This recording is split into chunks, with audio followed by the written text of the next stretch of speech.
الحمد لله رب العالمين والصلاة والسلام على رسول الله صلى الله عليه وعلى آله وصحبه وسلم.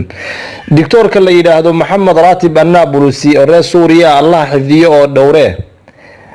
أي أمد الله وذاقي فرين آد أكوبا إرياد يدون أي آد يريهين لكن آد أمقوين ميل فقنة تابانيسا فرين آد إيسو تشيدتي فرين أنفليو marka ay ku soo gaadho inaad aad uga heli doonto doctorka isaga iyo ducaada mar walba dadka khayrka u iftiimiye allaha abaalkooda janno ka dhige isagoo hadalkiisii bilaabay waxa uu yiri wuxuu u malaynayaa midka salaada fajrka ka seexda inuu hurdada ka dhargi doono raaxo ku filanna uu heli doono laakiin miskiinku waxa uu moog yahay inta ay la eg tahay qulubta ku guuleysatay inay hor istaagaan daqiiqada aad u kooban allaha calaamul ghuyubka ay wax walba og arintaasi inta ay la eg tahay ayuu moog yahay hadda tahay buu yiri mid markuu doono seexdo markuu doonana soo tooso oo aan marnaba dan ka lahayn salaada iyo waqtigeeda iyo maamuusideeda waxaad ogaataa inaad mar walba ku jirto xayndaabka walwalada iyo walbahaarka inta ay salaada aadan dan ka lahayn salaaduna aysan qiimo kula lahayn uu dhaartay doctorka wuxuu yiri wallah waa raaxo iyo khayrka waa raaxo iyo khayr adduun iyo aakhiro ibn qayyim waxa uu yiri buu yiri doctorku ma helaysid cid ka jecel kaagana turi og allah jalla jalaaluhu hadii uu ogaan lahaa qofka sujuudsan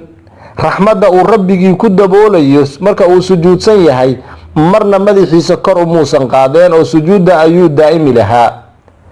dadka fajrka tukada waa koox ilaahay uu khayr ka waafajiyay wajiyaalkoodu way iftiimayaan waqtiyadoodu way barakaysan yihiin haddaad kuwa ka mid tahay rabbigaa u mahadceli fadligaa isaga ahna oga mahadceli haddii aadan ka mid ahayna rabbi weydiiso inuu kuwa kugu daro maxaa ka qurux badan fajrka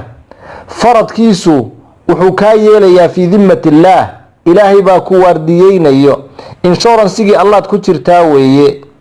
allah subhanahu wa ta'ala baa ku ilaalinaya sunnada fajrku waxay ka khayr badan tahay adduunyada iyo waxa ku jiro oo dhan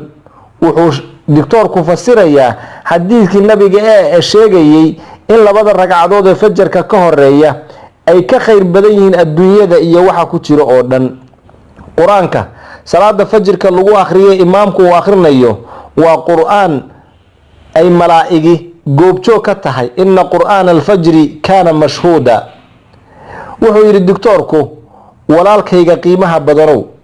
qofku waxa uu la noolaado ayuu ku dhintaa qofka waxa uu ku dhinta ayaa lala soo saaraa haday fariintani ku soo gaadho oo aad akhriso kuna intifaacdo ajir fara badan baad shaqaysatay ogow haddii aad fariintan dadka la wadaagto